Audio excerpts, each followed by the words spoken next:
Hey folks, welcome back to my channel where we dive deep into the movies that make us laugh, cry, and think a little harder about life. Today, I've got something truly special for you, a heartfelt gem from 2018 called Instant Family.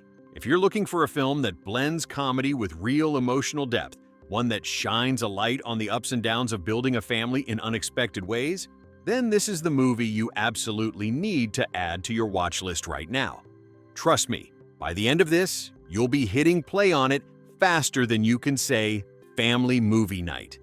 Let me tell you why this film deserves your time and attention, and I'll walk you through every little detail about it, from the incredible cast to the behind-the-scenes magic, all without giving away any of those plot twists that make it so rewarding to experience fresh.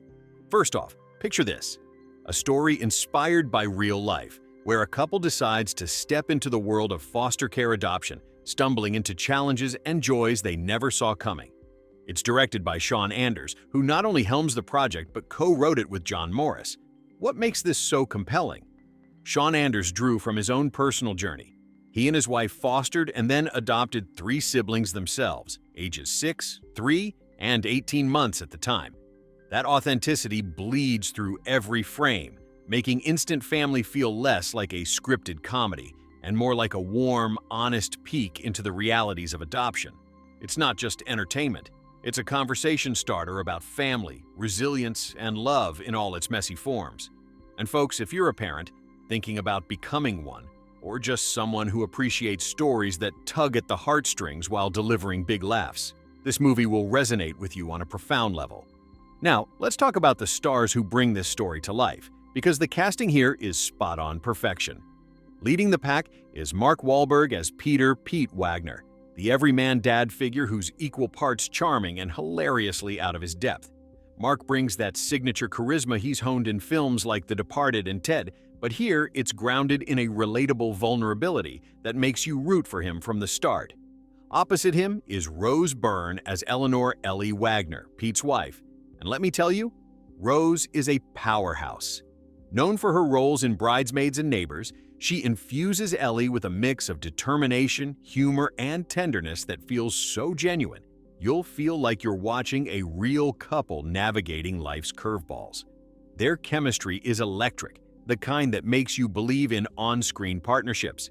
Then there's the young talents who steal every scene they're in. Isabela Moner, credited as Isabela Moner in the film, plays Elizabeth Lizzie Wagner, the 15-year-old oldest sibling. Isabela, who you might recognize from Transformers. The Last Night, where she actually co-starred with Mark Wahlberg before, brings a fierce, layered performance that's wise beyond her years. She's got this spark that captures the complexities of a teen in transition, and it's no wonder she's gone on to bigger things like Dora and the Lost City of Gold.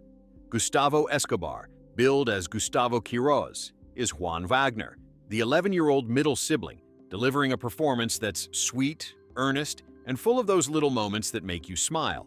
And little Juliana Gamiz as Lida Isabella Wagner, the 6-year-old youngest, is an absolute delight. Her energy and innocence light up the screen in ways that will melt even the toughest hearts. Supporting them are some incredible actors who add so much flavor to the ensemble. Octavia Spencer plays Karen, one of the social workers guiding the prospective parents through the foster care process. Octavia, an Oscar winner for The Help, brings her trademark warmth and wit, making Karen a mentor figure you wish you had in real life. Notaro is Sharon, the other social worker, and her deadpan comedy, honed from her stand-up career, provides some of the film's sharpest laughs. Margot Martindale as Grandma Sandy Wagner, Pete's overbearing yet good-hearted mother, is a scene stealer. She's got that commanding presence from her roles in Justified and The Americans. Julie Hagerty plays Jan, Ellie's soft-spoken and naive mother, bringing a quirky charm reminiscent of her airplane days. Michael O'Keefe is Jerry, Ellie's father, adding a grounded, supportive vibe. The supporting cast doesn't stop there. It's packed with talent that elevates every interaction.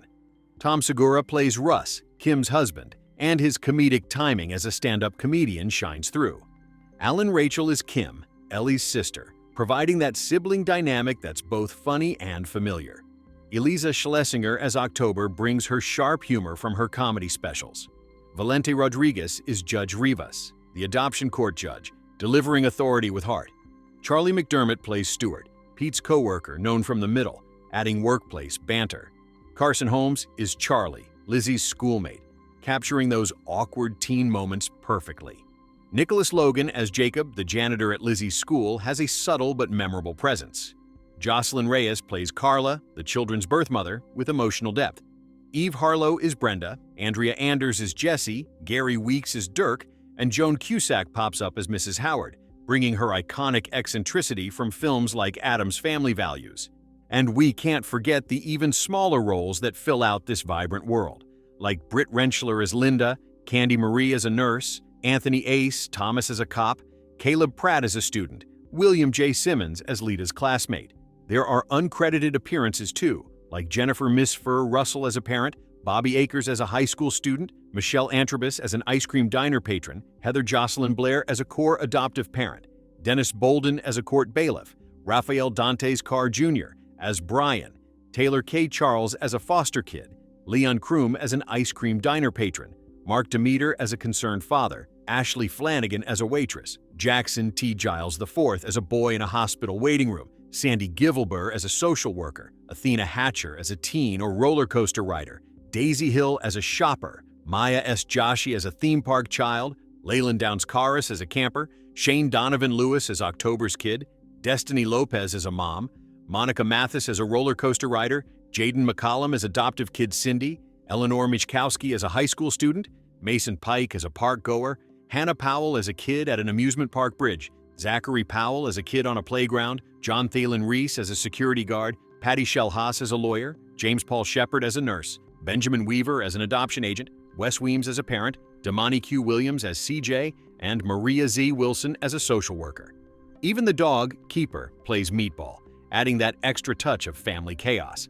Every single one of these performers contributes to making the film feel like a lived-in, bustling community, and that's what makes it so immersive. You feel like you're part of this extended family. Behind the camera, the crew is just as impressive, ensuring every detail pops. Sean Anders directs with a personal touch, as I mentioned, and co-writes with John Morris, who also produced.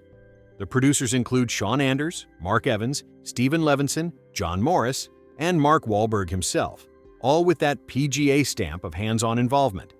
Helen Pollack is the executive producer, with Eric Kissick as associate producer, and Daniel Silverberg too.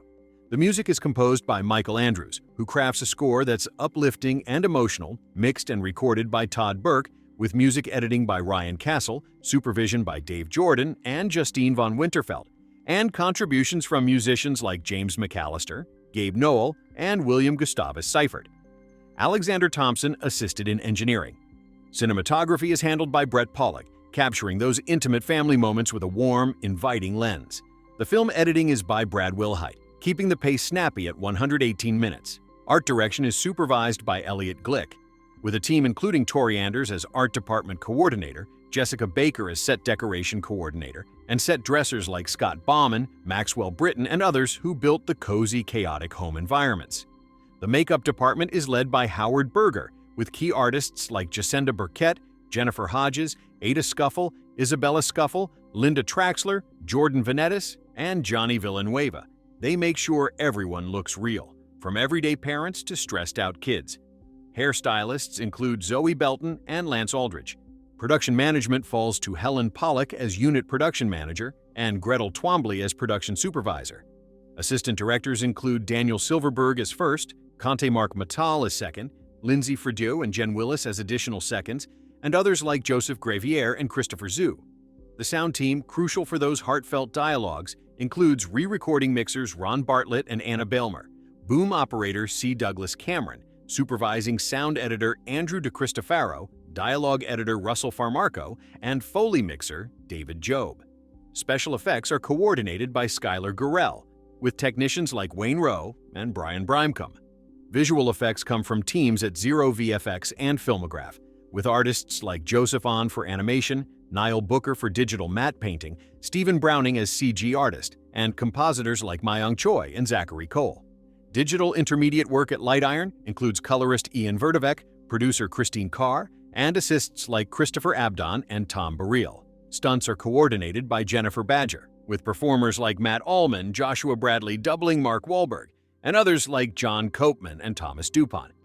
The camera and electrical department features Matt Alexander on grip, William Adam Atchison rigging, and operators like Richard Cantu. Casting is by Rebecca Carfagna, Megan Lewis, and others, ensuring the perfect fits. Costumes are designed with help from English Benning, Sherelle Bronson, and key costumer Scott T. Kopach. Editorial includes Rafael Baez Jr. As apprentice, Matt Blackshear as digital intermediate editor, and dailies from Light Iron. Locations are managed by Ian Easterbrook, with assistants like John Burchell and Alexander Paul Kahn. Filming took place primarily in Georgia, giving it that authentic American suburb feel. Script supervision by Jane Goldsmith keeps everything on track. Transportation is captained by Kevin Hardy, with co-captain Josh Dover and coordinator Doug Wright. Choreography by Mark Innes adds flair to any movement scenes. Additional crew includes craft services by Zachary Durier and Jason Korn, medics like Noah Howard and Jason Turner, production assistants like Chris Ashby and Hunter Barcroft, accountants like Rory D. Smith and John Whitley, property master Michael Bates, unit publicist Tammy Sandler, and a long list of thanks to people like Stephanie Becker and Aaliyah Carlisle for their inspirations. Now, let's get into the production nuts and bolts, because this film didn't just happen, it was crafted with care. Instant Family was produced by Leverage Entertainment, closest to the whole productions, and Two Grown Men Productions, distributed by Paramount Pictures. The budget? A solid $48 million, which they used wisely to create a film that looks polished but feels intimate. Filming started in March 2018 and wrapped on May 14th that year, after Rose Byrne joined in November 2017, and the rest of the cast like Octavia Spencer and Tig Notaro came on in February 2018. Sean Anders did extensive research, talking to adoptive families and teens from foster care to nail the realism, especially for Lizzie's character. The music, as I said, by Michael Andrews, complements the story perfectly. It's not overpowering, but it enhances those emotional beats. The film was originally set for release on February 15, 2019, but moved up to November 16, 2018 to catch that holiday family vibe. Sadly, the Los Angeles premiere on November 11th was canceled due to the Woolsey fire, but they held a screening at an evacuation center for fire victims, which shows the heart behind this project. It hit digital on February 19, 2019, and DVD/Blu-ray on March 5th. Box office-wise, Instant Family was a success, grossing $67.4 million in the US and Canada, plus $53.2 million elsewhere, for a worldwide total of $120.6 million against that $48 million budget. It opened alongside Fantastic Beasts, The Crimes of Grindelwald and Widows, projected for $15 to $20 million, and made $4.5 million on day one, including $550,000 from previews, finishing with $14.5 million that weekend in fourth place. Second weekend, it dropped just 15% to $12.3 million, and over Thanksgiving, it pulled in $17.2 million over 5 days, proof that word of mouth carried it strong. Reception has been glowing overall, and that's why you should watch it. Critics and audiences alike praise its balance of humor and heart. On Rotten Tomatoes, it holds an 82% approval from 155 reviews, with an average of 6.6 out of 10. The consensus? It may not capture every complexity of adoption, but it's flawed, yet well-intentioned, and worth the investment. Metacritic gives it 57 out of 100 from 28 critics, mixed but leaning positive. Audiences love it more. CinemaScore an A grade, Post-Track 83% positive, 61% definite recommend. Top critics? Andrea Gronval from Chicago Reader had mixed feelings, noting struggles for some actors, but Simran Hans from Observer UK gave it 3 out of 5, appreciating the verisimilitude from Anders' experience. Mark Kermode was surprisingly taken by it. Callum Cooper from Source Scotland, 3 out of 5, praising the heart and characters. Charlotte Harrison called it a real surprise full of laughs and heart. M.N. Miller from Ready Steady Cut, 3.5, heartfelt without gross-out gags, funny and moving. Audience reviews echo that. One viewer called it a great family movie, awarding 5 stars.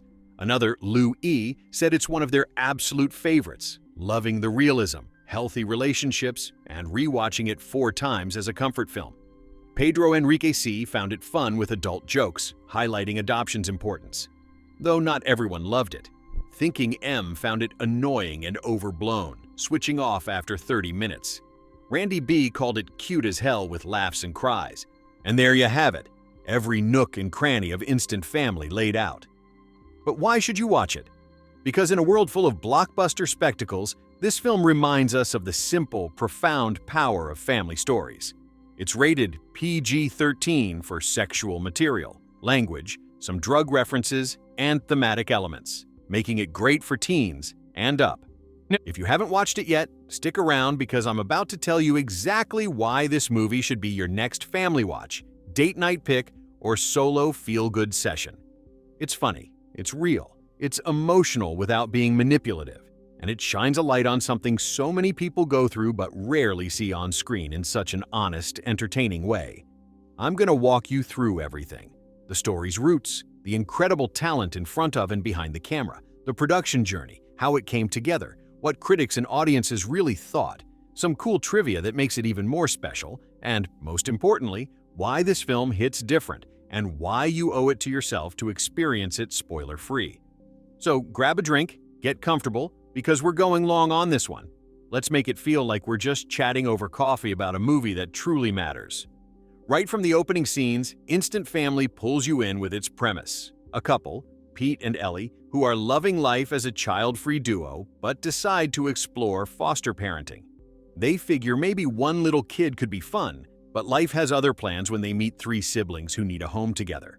What follows is this beautiful, chaotic, laugh-out-loud journey of going from 0 to 3 kids overnight, dealing with the realities of foster care, teenage rebellion, little kid energy, and all the messy, wonderful stuff that comes with building a family from scratch. But here's what makes it stand out. This isn't some glossy, perfect Hollywood version of adoption. It's grounded in truth because director Sean Anders lived a version of this story himself. Sean Anders didn't just direct and co-write the screenplay with his longtime collaborator John Morris. He poured his own life into it. Sean and his wife Beth were in their 40s, feeling like they might have waited too long for kids when a casual joke turned serious.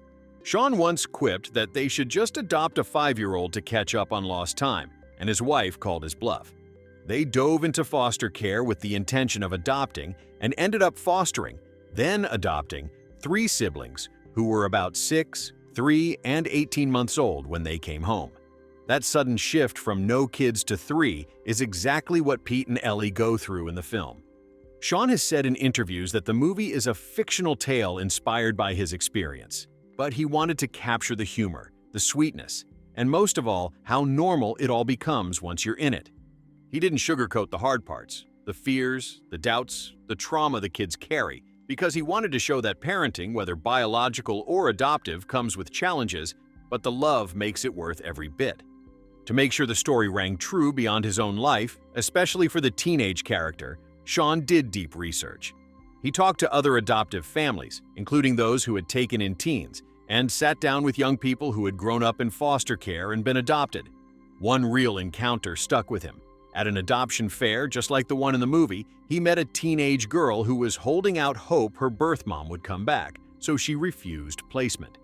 That girl never left his mind and became the spark for Lizzie's character, the tough, guarded 15-year-old who tests boundaries but has so much heart underneath. Sean has shared how he wanted to include a teenager to explore those dynamics, even though his own kids were younger. It's that commitment to authenticity that elevates the film from good to great. Now let's talk cast, because this ensemble is firing on all cylinders. Mark Wahlberg as Pete is perfect. He's got that relatable everyman vibe, the guy who's trying to be the cool dad but keeps fumbling in hilarious ways. Mark has this natural warmth mixed with self-deprecating humor that makes Pete feel like someone you know.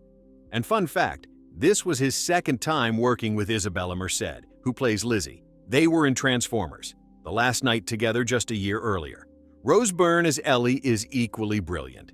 She brings this mix of optimism, frustration, and deep love that makes you believe she's all in, no matter how overwhelming it gets. Rose has said she loved how the script showed a real marriage under pressure. The bickering, the support, the growth. Their chemistry feels lived in, like a couple who's been together long enough to finish each other's sentences but still surprises each other. The kids are where the magic really happens. Isabela Moner, then credited as Isabela Moner, delivers a breakout performance as Lizzie. She's fierce, vulnerable, funny, and heartbreaking all at once. You feel every layer of a teen who's been through too much too soon. Isabela has gone on to big roles, but this one showed her range early. Gustavo Escobar as Juan is the sweet, earnest middle kid who just wants to fit in, and his quiet moments hit hard. Juliana Gamiz as Little Lita is pure joy. Her innocence and energy light up every scene, and you'll find yourself smiling every time she's on screen. These young actors carry so much of the emotional weight, and they do it flawlessly. Then you've got the supporting players who add so much flavor. Octavia Spencer and Tig Notaro as the social workers Karen and Sharon are comedy gold. Octavia brings her signature warmth and wisdom, while Tig's dry, deadpan delivery lands some of the biggest laughs. Margot Martindale as Pete's mom, Sandy, is over the top in the best way, loving but meddlesome. Julie Haggerty as Ellie's mom, Jan, is sweetly naive. Tom Segura, Eliza Schlesinger, and others pop in for quick but memorable bits that keep the energy high. The whole group feels like an extended family, chaotic and supportive. Production-wise, Instant Family came together smoothly, but with real heart. Paramount Pictures distributed it, produced by Leverage Entertainment, closest to the Whole Productions, that's Mark Wahlberg's company, and Two Grown Men Productions. Budget was $48 million, which went into creating believable suburban homes, school settings, amusement park scenes, and all the little details that make family life feel real. Filming kicked off in March 2018 in Georgia, wrapping by May 14th. Rose Byrne signed on in November 2017, and the rest of the key cast joined in February 2018. Georgia's tax incentives and locations gave it that authentic American neighborhood feel without the high costs of shooting in California. Sean Anders directed with a personal touch, drawing from his life while keeping the comedy sharp. Michael Andrews composed the score, uplifting, emotional, never overpowering. Brett Pollock's cinematography captures intimate moments beautifully. Editing by Brad Wilhite keeps the pace lively at 1 hour and 58 minutes. The art, makeup, sound, visual effects teams all contributed to a polished yet grounded look. Stunts were minimal, but handled expertly for any physical comedy bits. The release story is interesting too. Originally set for February 15, 2019, Paramount moved it up to November 16, 2018 to catch holiday crowds. The LA premiere on November 11th was canceled due to the devastating Woolsey fire, but in a classy move, they screened it at an evacuation center for fire victims. That gesture shows the heart behind the project. It hit theaters alongside big films like Fantastic Beasts, The Crimes of Grindelwald and Widows, opening to $14.5 million. Not blockbuster numbers, but solid for its genre. It held strong, dropping only 15% in week 2 and pulled in extra over Thanksgiving. Worldwide gross reached $120.6 million on that $48 million budget, a win for a mid-budget comedy drama. Critics gave it mostly love, 82% on Rotten Tomatoes from over 150 reviews, with praise for balancing laughs and heart. Metacritic was around 57, more mixed, but audiences adored it. Cinema Score A, high recommend rates. People called it funny, moving, realistic about adoption without being preachy. Some noted it doesn't capture every complexity, but it's well-intentioned and worth it. Viewer reviews often say it's rewatchable comfort food. One person watched it 4 times because of the healthy relationships and realism. Trivia nuggets. The film shows real photos of Sean Anders' family and other foster families in the credits. The dog Meatball adds chaos perfectly. No major award sweep, but it won a Christopher Award for feature films and some Imogen and Young Entertainer nods. Recognition for its positive message. If you've been following along, you know why this movie is such a standout. It's hilarious, heartfelt, and rooted in something deeply real. But let's keep peeling back the layers because there's so much more to love. From the true story inspirations that hit even harder when you hear the details, to the filming spots that brought it all to life. The behind-the-scenes moments that show how personal this project was, and those little facts that make rewatching it even more rewarding. Trust me, by the time we're through, you'll be convinced this is the kind of film you watch once, and then keep coming back to for that warm, fuzzy feeling combined with genuine laughs. One of the things that makes Instant Family feel so authentic is how closely it mirrors real foster and adoption experiences, especially since director Sean Anders lived it. Sean has opened up in interviews about how it all started with a casual joke. He and his wife Beth were in their 40s, careers were picking up, but they worried they'd waited too long for kids. One day, he half-jokingly said something like, "Why don't we just adopt a 5-year-old and it'll be like we started 5 years ago?" His wife didn't laugh it off. She looked into foster care and adoption seriously. That led them to orientation classes, training sessions, and eventually an adoption fair where things got real fast. They ended up fostering and later adopting 3 siblings who were 6, 3, and about 18 months old when they first came home. Sean has described that sudden shift from no kids to 3 as overwhelming but exciting, and he wanted the movie to capture exactly that: the fear, the chaos, the humor in the everyday struggles, and how quickly it all starts feeling normal and loving. But here's where it gets even more interesting. Sean didn't stop at his own story. He knew he wanted to include a teenager in the mix to highlight how tough it can be for older kids in the system, even though his own children were younger. During his real-life adoption fair, just like the one in the film, he met a teenage girl who was holding out hope her birth mom would return, so she turned down placements. That moment stuck with him. He never forgot her, and she became the inspiration for Lizzie's character. To get the details right, Sean sat down with multiple families who had adopted teens, including young women who'd grown up in foster care and been adopted as teenagers. One consultant was Mairead Green, who shared her experiences of tough transitions that eventually turned into strong family bonds. Her adoptive mom even visited the set. Sean has said these conversations helped shape Lizzie's complexity: the rebellion, the walls up high, but the deep longing underneath. It's why Isabela Moner's performance feels so raw and real. It's built on actual voices from people who've lived it. Filming took place mostly in Georgia, which gave the movie that perfect suburban American look without the insane costs of shooting in California. They used Atlanta and surrounding areas heavily. Piedmont Park in Atlanta stood in for the outdoor adoption fair scene, with real adoptive families from the local area appearing in the background as extras to add that genuine vibe. Other spots included Lawrenceville for the Gwinnett County Justice and Administration Center, standing in for court scenes, and areas near Marietta, close to the famous Big Chicken landmark. Sean even mentioned shooting some adoption agency stuff in a real family services center parking lot and interior near there. Using actual locations helped ground the film in reality. The production poured over $52 million into the Georgia economy, thanks to the state's film incentives, and it shows in how lived-in everything feels. The cozy house, the schools, the parks, all of it contributes to making you believe this family could be in your neighborhood. Behind the scenes, the cast brought their A-game, and there are fun connections that make it even better. Mark Wahlberg and Isabela Moner had already worked together on Transformers: The Last Knight, so there was instant trust there. Isabela has talked about how Mark was supportive on set, especially with the emotional heavy lifting. Rose Byrne has shared how she loved the script's honest portrayal of a marriage under pressure, the arguments, the teamwork, the quiet moments of support. Octavia Spencer and Tig Notaro as the social workers were a dream team. Their banter was improvised in spots, and Tig's dry wit paired perfectly with Octavia's warmth. The young actors, Gustavo Escobar and Juliana Gamiz, were praised for handling big emotions so naturally. Sean said working with kids that age was about keeping things fun and light between takes to capture those genuine reactions.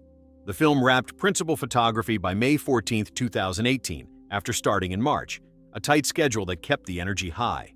Sean and John Morris wrote the script drawing from real conversations, including some silly, everyday mishaps like a kid getting bonked in the face with a ball that made it into the movie because it actually happened in real life. During the credits, you'll see real photos of Sean's family and other foster families, a sweet touch that reminds you this isn't just fiction. The premiere plans hit a snag when the LA event on November 11, 2018 was canceled due to the Woolsey fire, but in a beautiful gesture, they screened it at an evacuation center for fire victims instead. That kind of heart matches the movie's spirit. Box office-wise, it punched above its weight for a mid-budget comedy drama. With a $48 million budget, it opened to $14.5 million domestically against big competition like Fantastic Beasts, The Crimes of Grindelwald, and Widows. It held strong, only a 15% drop in week 2, and it pulled in extra over Thanksgiving weekend. Worldwide, it crossed $120 million, proving word of mouth from families and foster communities carried it far. Not a blockbuster, but a solid success that showed there's an audience for smart, feel-good stories. Reviews and reactions continue to warm hearts years later. On Rotten Tomatoes, it's sitting at 82% from critics, with audiences even higher. People call it one of the funniest and most moving family films in years. Common Sense Media notes it's great for discussing foster care with teens, though parents should preview for some language and themes. On IMDb and forums, foster parents often say it's refreshingly accurate. The honeymoon phase, the rebellion, the awkward family reactions, it gets so much right without being preachy. Some critics felt it stayed surface level on heavier topics, but most praise how it balances comedy and heart without gross-out gags. Audience stories pour in about rewatching it for comfort, crying happy tears, or even inspiring people to look into fostering. One foster parent group on Reddit called it a crowd pleaser that nails the realities while staying uplifting. Awards-wise, it picked up some nods that recognize its message. Teen Choice Award nominations for Choice Comedy Movie and for Mark Wahlberg, plus Young Entertainer Awards wins and noms for the kid actors like Gustavo Escobar. Not Oscar bait, but meaningful recognition for a film that highlights positive family stories. So why keep talking about Instant Family? Because it's more than a movie. It's a reminder that families come in all forms, and the love that builds them is worth every challenge. It's funny enough to make your sides hurt, emotional enough to hit you right in the feels, and real enough to start conversations that matter. Whether you're a parent, thinking about fostering, or just someone who loves stories about people growing together, this one delivers. Put it on, laugh with the chaos, feel the warmth, and maybe walk away a little more open-hearted. We've talked about the plot's heartfelt core, the stellar cast, the production journey, the real-life inspiration from director Sean Anders, and why it lands so perfectly as a comedy that doesn't shy away from real emotions. But there's still more gold to uncover. Little behind-the-scenes stories, specific filming quirks, cast insights from interviews, how the movie handles tough topics with grace, and those extra touches that make it feel so genuine. So settle in. This is the final stretch, and by the end, you'll be ready to press play and experience it all for yourself. Let's zoom in even closer on Sean Anders' real-life story, because the more you learn, the clearer it becomes why the film rings so true. Sean and his wife Beth were in their 40s, careers on the upswing after some script sales, but they worried they'd waited too long for kids. One day, Sean cracked a joke. "Why don't we just adopt a 5-year-old? It'll be like we started 5 years ago." His wife didn't laugh it off. She researched foster care and adoption seriously. They attended orientation classes, training sessions, and an adoption fair where everything shifted. They ended up fostering 3 siblings, ages 6, 3, and 18 months, and later adopted them in 2012. Sean has described those first months as rough. No time to get your sea legs, overwhelming chaos, but also profound love that made it all worthwhile. Today, he says, they're just like any other family. Normal, boring in the best way after years of building bonds. Sean wanted the movie to reflect that honesty without sugarcoating. He didn't adopt a teenager himself, but he included one to highlight how grim things can be for older kids aging out of foster care without support. At a real adoption fair, he met a teen girl holding out for her birth mom, refusing placements. That encounter haunted him and inspired Lizzie's guarded, rebellious nature. To get it right, Sean consulted multiple families who'd adopted teens, including Mairead Green, who grew up in care, was adopted as a teenager, and went through a tough transition that turned into a loving bond. Her adoptive mom even visited the set. These real voices shaped the film's portrayal of trauma, testing boundaries, and eventual trust. Sean has said he hopes the movie demystifies foster care, shows the hard parts are funny sometimes, scary always, but that it's just parenting. Biological or adoptive, problems come with the territory. Filming locations added to that grounded feel. Shot primarily in Georgia for tax incentives and variety, the production used Atlanta and suburbs heavily. Piedmont Park in Atlanta hosted the outdoor adoption fair scene. They brought in real adoptive families as extras for authenticity. The Gwinnett County Justice and Administration Center in Lawrenceville, at 75 Langley Drive, stood in for courtrooms and agency spots. Some scenes filmed near the Big Chicken landmark in Marietta, and others in Avondale Estates, including a historic home and the city's large park for family moments. Areas around East Lake MARTA Station and downtown Lawrenceville popped up too. The fictional Tarrance County suburb in the film feels like classic American neighborhoods because these Georgia spots captured that everyday vibe so well. The house exteriors and interiors were built or dressed to look lived in and chaotic. Kids' toys everywhere, mismatched furniture, mirroring how real foster homes often start. Cast interviews reveal how personal and collaborative it was. Mark Wahlberg, who produced through Closest to the Hole, has spoken about the terror and joy of parenting. He has kids, including a teenage daughter, so he drew from life for Pete's fumbling but loving dad energy. He mentioned working with Isabela Moner again after Transformers. The last night helped build instant rapport. She opened up faster than the younger kids, who took time to warm up. But Rose Byrne encouraged play and hangouts between takes. Rose has talked about walking a very fine line with Ellie, showing exhaustion, frustration, but unwavering commitment. The role reminded her of her own teen years with her mom, and she loved how the script portrayed a real marriage. Bickering under stress, quiet support, growth together. Isabela Moner brought raw depth to Lizzie, fierce, vulnerable, wise beyond her years, and her chemistry with Mark and Rose felt natural from the start.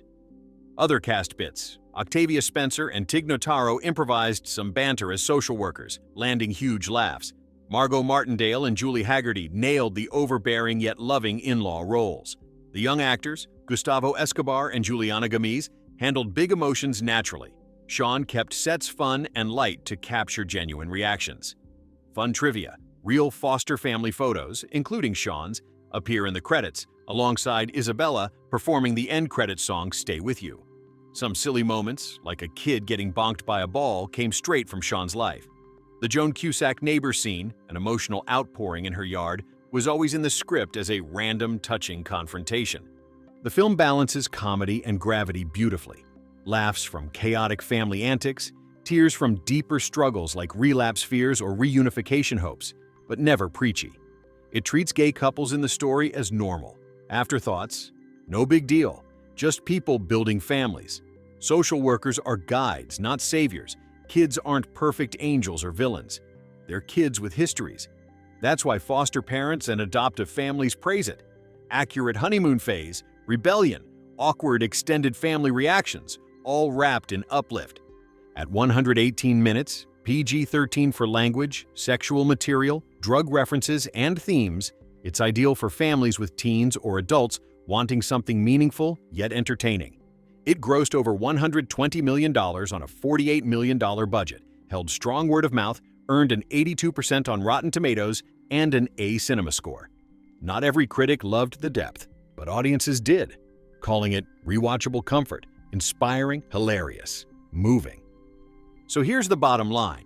Instant Family isn't just a movie. It's a celebration of messy, beautiful families in all forms. It laughs at the chaos, cries over the pain, and reminds us love grows through showing up, even when it's scary. If you've ever thought about fostering, know someone who has, or just crave a story that feels real and hopeful, this is it. Watch it with loved ones, discuss it after, maybe even look into adoption resources. It might just change how you see family forever. The movie that sneaks up on you, makes you laugh until your stomach hurts, then quietly breaks your heart in the best possible way before putting it back together stronger than before. We've gone through the cast chemistry, the real-life roots with Sean Anders and his family, the Georgia filming locations that gave it that authentic suburban soul, the production details, the box office story, the critical love, the audience passion, and all those little trivia nuggets that make rewatching so rewarding. But before I let you go hit play, let's linger on a few more things that really seal why this film deserves a permanent spot in your watch rotation. The way it treats heavy topics with respect, the small creative choices that elevate it, the cultural impact it quietly had, and that final emotional punch that lingers long after the credits. One of the smartest things Sean Anders did was never let the comedy overshadow the gravity. Foster care and adoption aren't light subjects. Kids come with trauma, attachment issues, fear of abandonment, sometimes behavioral challenges from unstable pasts. The movie doesn't shy away from that. Lizzie's character especially carries the weight of a teen who's been bounced around, who's learned to push people away before they can leave her. You see her testing Pete and Ellie constantly, not because she's mean, but because she's terrified of getting attached only to lose again. The film shows those walls slowly coming down through patience, consistency, and love, not magic fixes. It also touches on birth family reunification hopes, relapse fears, the guilt kids feel, the heartbreak when things don't work out the way anyone wants. Yet it never becomes depressing or preachy. Instead, it balances those moments with honest humor, the kind that comes from exhaustion, from saying the wrong thing at the worst time, from the sheer absurdity of going from 0 to 3 kids overnight. That tonal tightrope is what makes it feel truthful rather than manipulative. Another layer that adds depth is how the movie portrays the supporting adults. The social workers, Octavia Spencer and Tig Notaro, aren't saints or villains. They're overworked, caring people doing a tough job with limited resources, cracking jokes to cope. The extended family members, Pete's overbearing mom, Margot Martindale, Ellie's sweet but clueless parents, Julie Haggerty and Michael O'Keefe, react in ways real people do: awkward questions, unsolicited advice, initial shock, eventual support. There's no perfect ally or cartoonish bigot. Everyone is flawed, human, and grows a little through the process. Even the birth mom is treated with compassion, not demonized, but shown as someone struggling with her own demons. That nuance is rare in family comedies, and it's one reason foster and adoptive parents often call this film one of the most accurate depictions they've seen. Visually and stylistically, the film keeps things warm and inviting. Brett Pollock's cinematography uses soft lighting, natural colors, and close-ups during emotional beats, so you feel the intimacy of family moments. A hand on a shoulder, a shared glance, a kid finally smiling. The house starts off neat and adult, then gradually gets trashed with toys, drawings on walls, mismatched furniture, a visual metaphor for how life changes when kids arrive. Michael Andrews' score swells gently during tender scenes and stays playful during chaos, never overpowering the dialogue. The editing keeps the pace brisk, but gives room for quiet beats, those small silences where a look says everything. Culturally, Instant Family came out at a time when foster care conversations were gaining traction, but still felt underrepresented in mainstream movies. It didn't win a ton of major awards, but it did pick up Teen Choice nods for comedy and for Mark Wahlberg, plus some recognition at the Young Entertainer Awards for the kid cast. More importantly, it resonated in communities that rarely see themselves on screen.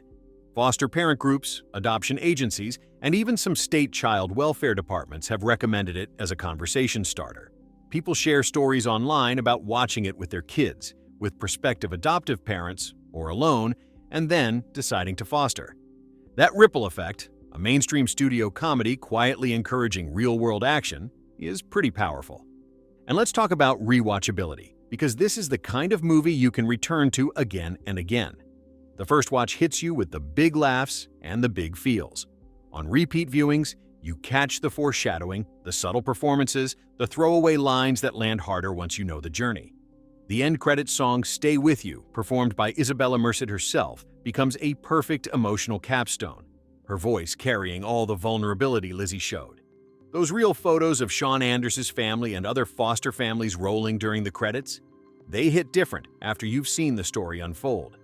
At its core, Instant Family is about choosing love, even when it's scary, messy, and uncertain. It's about showing up every day, making mistakes, apologizing, trying again. It's about the idea that family isn't instant. It's built through time, effort, forgiveness, and a whole lot of laughter along the way. In 118 minutes, it delivers more heart, humor, and hope than many longer dramas manage. Rated PG-13 for language, some sexual material, drug references, and mature themes, it's suitable for most teens and up, and perfect for family discussions about what family really means. So if you haven't watched it yet, stop scrolling and start streaming. If you have, maybe it's time for a rewatch with someone you love. Grab tissues. You'll need them for happy tears.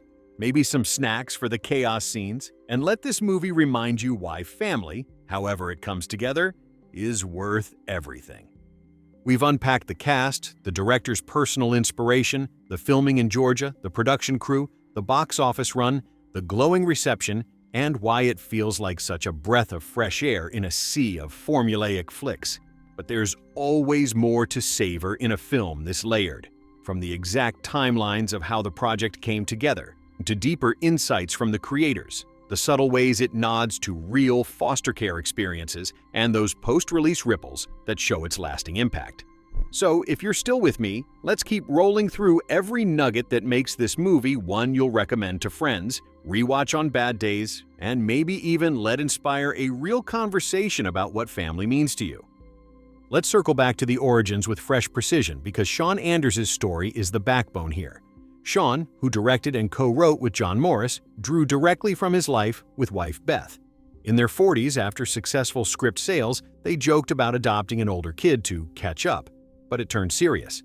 They went through foster care orientation, training, and an adoption fair, eventually fostering and adopting 3 siblings, 6, 3, and 18 months old, in 2012. Sean has shared in interviews how those early days were a whirlwind. No gradual ramp-up, just diving in headfirst with all the exhaustion, joy, and growth that comes with it. Today, he describes their family as wonderfully ordinary, the kind where the big battles are won through consistency over time. That authenticity is why the film feels lived in rather than manufactured. To flesh out the teen angle, crucial for showing the system's tougher sides, Sean consulted widely. He spoke to families who'd adopted teenagers and to young adults who'd been in foster care themselves. One key consultant was Mairead Green, whose journey from care to adoption included rocky transitions that eventually built unbreakable bonds. Her mom even swung by the set. These talks helped craft Lizzie's arc with nuance, the guardedness from repeated letdowns, the push-pull of wanting connection but fearing loss. Sean aimed to demystify foster care, show it's not all doom or instant perfection but parenting with extra layers, and that humor often sneaks in during the hardest moments. The production timeline was tight and efficient. Rose Byrne signed on November 17, 2017, bringing her spot-on mix of vulnerability and strength. By February 2018, the rest locked in. Octavia Spencer, Tig Notaro, Elisa Schlesinger, Gustavo Escobar, billed as Gustavo Quiroz, Juliana Gamiz, Tom Segura, and more. Principal photography kicked off in March 2018 and wrapped May 14th. A quick shoot that kept the energy collaborative and fun. Mark Wahlberg, producing via Closest to the Whole Productions, drew from his own parenting experiences, he has a teenage daughter among his kids, to nail Pete's relatable dad struggles. Isabela Moner, reuniting with Mark from Transformers, The Last Night, built quick trust that helped the younger actors open up too. Rose Byrne organized playdates between takes to keep things light for the kids. Production companies were Leverage Entertainment, Closest to the Whole Productions, and Two Grown Men Productions, with Paramount Pictures distributing. Budget sat at $48 million, smartly allocated to realistic sets. A house that starts pristine and descends into kid chaos, school and park locations that scream everyday suburbia. Georgia's incentives helped, pumping over $52 million into the local economy. Cinematography by Brett Pollock kept visuals warm and intimate. Michael Andrews' score, playful yet poignant, underscores without stealing focus. The end credits song Stay With You, sung by Isabela Moner herself, ties everything together beautifully. Release moved up from February 15, 2019 to November 16, 2018 for holiday appeal. The LA premiere on November 11th got canceled due to the Woolsey fire, but they screened it at an evacuation center for victims, a classy on-brand move. Digital drop February 19, 2019. DVD/Blu-ray March 5th. Box office $67.4 million domestic, $53.2 million international, total $120.6 million, a win for a heartfelt mid-budger. Opened to $14.5 million, 4th place, against Fantastic Beasts and Widows, held with just 15% drop week 2, surged over Thanksgiving. Reception remained strong, 82% on Rotten Tomatoes, 155 reviews, 6.6 out of 10 average. Critics call it earnest, heartwarming, well-intentioned despite not covering every adoption complexity. Metacritic, 57 out of 100, mixed but positive lean. CinemaScore A, post-track 83% positive/61% definite recommend. Foster communities love its accuracy. The support group scenes, extended family awkwardness, social workers' realism. It's been recommended by agencies for starting talks about fostering.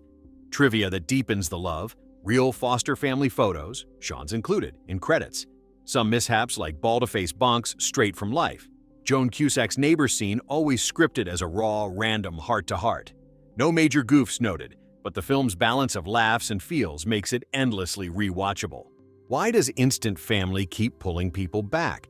Because it celebrates choosing family, the scary, rewarding, hilarious kind. It shows love isn't instant, it's earned through showing up, messing up, and trying again.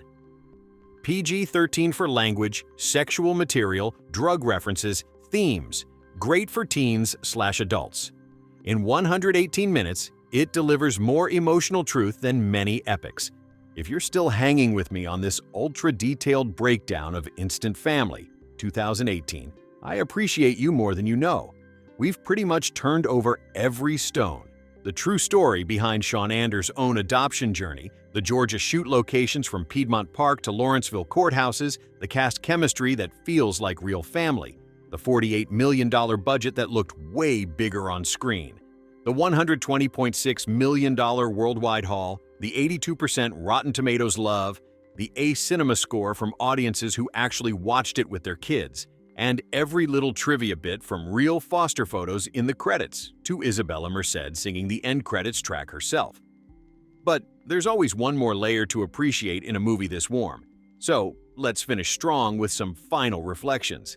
The exact kind of stuff that makes you hit replay months later, and the gentle nudge to make sure this film doesn't just sit in your watch list, it actually gets watched.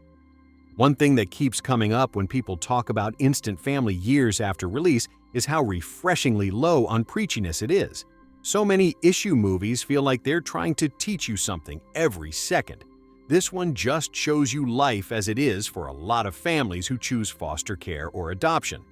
Pete and Ellie aren't saints who have it all figured out. They're regular people who bicker, second-guess themselves, get overwhelmed, and sometimes say exactly the wrong thing at the worst moment. The kids aren't cartoonishly adorable or villainously troubled. They're kids carrying real baggage, attachment fears, loyalty conflicts, the ache of missing birth family even when that family couldn't provide safety. The film lets those feelings exist without forcing a tidy resolution in every scene. That's powerful. It trusts the audience to feel the weight and still laugh at the absurdity of family life, because both are true at the same time. The support group scenes are a perfect example. You see prospective parents from all walks, young couples, older ones, same-sex couples, single people, sharing hopes and fears in a circle that feels like a real meeting, not a movie trope. No one gets a dramatic spotlight. It's just everyday people navigating the same scary, exciting road. That quiet inclusivity matters. The movie never makes a big speech about diversity in families. It simply shows families being built in different ways and lets you see how normal it is. In 2018, and still today in 2026, that's quietly radical in a mainstream comedy. Rewatch value is sky high for exactly these reasons. First viewing, you ride the emotional roller coaster. Big laughs at the chaos, the amusement park meltdown, the awkward family dinners, the social worker deadpan one-liners, then the gut punch moments when walls crack and real hurt shows through. Second viewing, you notice the foreshadowing. A throwaway line Lizzie says early that echoes later. A small gesture from Pete that means more once you know where the story goes. Third viewing, you're just soaking in the comfort of watching people figure it out together. The runtime, 118 minutes, flies by because the pacing never drags. Every scene either makes you chuckle, tugs the heart, or both. And the performances hold up so well on repeat. Mark Wahlberg's Pete is the ultimate relatable dad, trying to be cool, failing spectacularly, but never giving up. Rose Byrne's Ellie carries the emotional center with such grace. You believe her exhaustion and her devotion in equal measure. Isabela Moner's Lizzie is the standout, layered, angry, funny, heartbreaking, the kind of teen role that doesn't come along often. The younger two, Gustavo Escobar and Juliana Gomez, bring pure sweetness without ever feeling saccharine. Octavia Spencer and Notaro are comedy royalty in their supporting roles. Their timing is flawless. Margot Martindale, Julie Haggerty, Tom Segura, Eliza Schlesinger. Everyone adds flavor without stealing focus. It's an ensemble that works because no one overshadows. They all serve the family at the center. If I had to sum up why Instant Family still feels fresh in 2026, it's this. The world has changed a lot since 2018. More conversations about mental health, trauma-informed parenting, the foster care crisis. But this movie already met a lot of those topics with empathy and humor back then. It didn't need to be updated. It was ahead in showing that love is messy, imperfect, sometimes inconvenient, and still the most powerful thing going. So here's my final ask. Don't just add it to your list. Watch it soon. Watch it with your partner, your parents, your teens, if they're old enough for PG-13 content, language, some sexual material, drug references, and emotional themes. Watch it alone if you need a reminder that families, chosen, blended, foster, adoptive, biological, are built one hard, hilarious, tender day at a time. Have tissues ready, but also expect to laugh so hard you pause the movie. And when the credits roll and those real family photos come up, let it sink in. This stuff happens every day, and it can be beautiful. We've gone so deep already that we've practically moved into the Wagner household with Pete, Ellie, Lizzie, Juan, and Lita. We've talked about Sean Anders turning his own life, the joke that became real, the three siblings who showed up and changed everything, the adoption fair that sparked the teenage storyline, into a movie that feels like a documentary disguised as a studio comedy.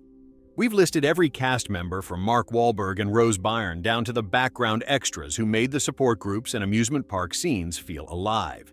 We've mapped the Georgia locations, from Piedmont Park's adoption fair to the Lawrenceville courthouse steps, and celebrated how that $48 million budget stretched to create a home that starts neat and ends up gloriously trashed in the most relatable way.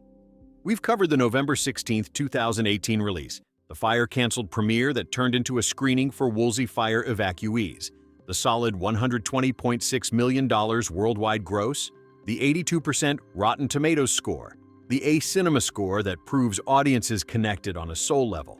And still, there's more to say because this movie isn't just something you watch once and forget.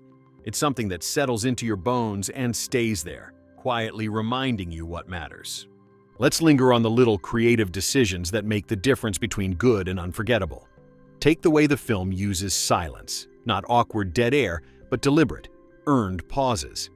There's a moment early on where Pete and Ellie are sitting in their clean adult living room, talking about maybe adding one kid to their life, and the camera just holds on their faces as the idea sinks in. No music swells, no quick cut.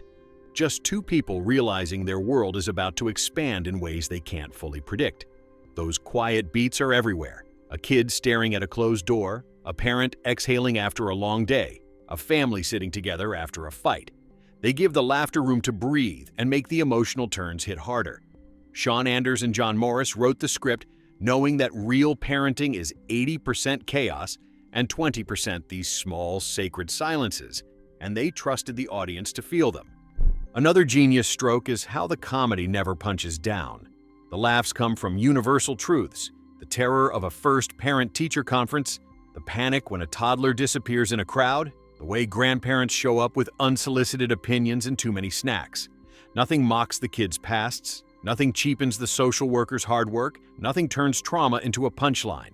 Instead, the humor is affectionate, born from love for the messiness of it all. Tig Notaro's deadpan delivery as Sharon, the social worker who has seen everything and still cares, is a masterclass in dry wit that lands because it's rooted in compassion. Octavia Spencer's Karen is the steady hand that guides without preaching. Their partnership feels like two real colleagues who've been through the trenches together, exhausted, funny, deeply kind. And the kids. Oh, the kids. Isabela Moner's performance as Lizzie is one for the ages. She plays a 15-year-old who has learned to protect herself by keeping everyone at arm's length. But you see the flicker of hope behind the sarcasm, the tiny cracks in the armor every time someone shows up for her. It's subtle work that never begs for sympathy. It earns it. Gustavo Escobar as Juan gives the middle child the perfect mix of quiet sweetness and sudden bursts of energy. The kid who wants to belong so badly he tries too hard sometimes. Juliana Gamis as Lita is pure sunshine with a side of mischief. Her wide-eyed innocence cuts through the heavier moments like a ray of light. Watching these three young actors carry so much weight while still feeling like real children is extraordinary. The film's legacy, even 8 years later in 2026, is still growing in quiet ways. Foster and adoptive parent communities on forums, Facebook groups, And even some official child welfare pages still share clips and recommend it as the rare Hollywood take that gets it mostly right. Prospective parents watch it to prepare themselves emotionally. Current parents watch it to feel seen. Some have said it gave them the courage to take that first step toward fostering. Others say it helped them talk to their own kids about adoption or blended families. That's not something every comedy achieves. It's not just entertainment, it's a bridge to understanding. So here's where I land after all this time talking about it. Instant Family is the movie you watch when you need proof that love can be loud and chaotic and exhausting and still be the most beautiful thing in the world. It's the movie you put on when life feels overwhelming and you want to laugh at how normal the overwhelm actually is. It's the movie you share with someone who's thinking about fostering, adopting, or just wondering if their messy family counts. At 118 minutes, PG-13 for the real stuff, language, some sexual material, drug references, and themes of loss and healing. It's perfectly paced for a family night, a date night, or a solo recharge. If you've never seen it, carve out the time tonight. Dim the lights, grab a blanket, maybe a box of tissues for when the happy tears come. They will. If you've seen it before, watch it again. You'll catch new details, feel new feelings, laugh at things you missed the first time. And when those real family photos roll in the credits, let them remind you that the story on screen isn't fantasy. It's happening somewhere right now, in someone's home, with love winning one day at a time. This really is the full circle on Instant Family. Every fact, every feeling, every reason it deserves to be seen. Thank you for staying with me through this ridiculously long journey. If any part of this script made you smile, nod, or reach for the remote, drop it in the comments. Tell me your favorite scene, the line that cracked you up, or the moment that got you right in the chest. If you've stuck around through all these episodes of me gushing about this 2018 film, thank you. Seriously. You've heard about Shawn Anders turning his real-life adoption of 3 siblings into the most authentic foster care comedy drama ever made. You've got the full cast roll call memorized, Mark Wahlberg as the trying too hard dad, Rose Byrne as the heart of gold mom, Isabela Moner killing it as the guarded teen, Gustavo Escobar and Juliana Gamiz stealing every cute kid scene. You've seen the Georgia filming map in your mind. Piedmont Park Adoption Fair, Lawrenceville Courthouse, suburban houses that slowly turn into glorious kid chaos. You've felt the warmth of that $120.6 million box office win on a $48 million budget, the 82% Rotten Tomatoes love, the Ace Cinema score that says families actually watched this together and came out feeling good. And still, here we are, because some movies don't just end when the credits roll, they keep whispering to you long after. So, let's talk about the afterglow, that feeling you have when the screen goes black and those real family photos fade in during the credits. Shawn Anders included snapshots of his own kids, other foster families who consulted on the film, everyday people who said yes to opening their lives. It's not a flashy end credits sequence with bloopers or outtakes. It's quiet proof that what you just watched isn't fantasy. It's happening right now in someone's kitchen, someone's living room, someone's heart. That choice alone makes the movie feel bigger than entertainment. It feels like gratitude. And the conversations it starts? That's where the real magic lives. I've seen parents message me saying they watched it with their teenagers and finally talked about what adoption or fostering might look like someday. I've heard from people in their 20s who grew up in care and said for once, a movie didn't make them feel like a plot device or a tragedy. It made them feel seen as someone who could be loved, messy history and all. Foster parents have told me they use scenes from the support group to prep their own friends and family for what joining the journey might mean. The awkward questions, the well-meaning but clueless comments, the eventual, okay, we're in this together moment. Even people who have zero connection to foster care say it changed how they look at their own family squabbles. Suddenly, the spilled juice, the slammed doors, the late-night talks feel a little less catastrophic because they see the bigger picture. Love showing up every single day, even when it's inconvenient. If I had to pick one scene that sums up why this movie endures, it's not the big emotional climax or the biggest laugh. It's the small, repeated moments where someone chooses to stay. Pete choosing to sit on the floor and listen when he'd rather storm off. Ellie choosing patience when every instinct screams to protect her own heart. Lizzie choosing, inch by inch, to let the walls drop. Those aren't flashy hero moments. They're the real ones. And in a world that sometimes feels like it's moving too fast for quiet loyalty, seeing that choice celebrated on screen feels like medicine. The rating, PG-13, is exactly right. There's language that feels natural when adults are stressed, some light sexual material in the couple's banter, a couple of drug references tied to backstory, and themes heavy enough to warrant a heads-up for younger viewers. But nothing gratuitous, nothing exploitative. It's honest without being harsh, funny without being mean. At 118 minutes, it never overstays its welcome. It gives you just enough time to fall in love with these people, root for them, cry with them, and walk away feeling a little lighter. So this is my closing pitch, the one I've been building to through every part of this long script. Watch Instant Family. Not because it's perfect, no movie is, but because it's true. Not because it's award-sweeping prestige, it isn't, but because it cares. Watch it when you're doubting if family can be built from scratch. Watch it when you're laughing at your own parenting fails and need to know you're not alone.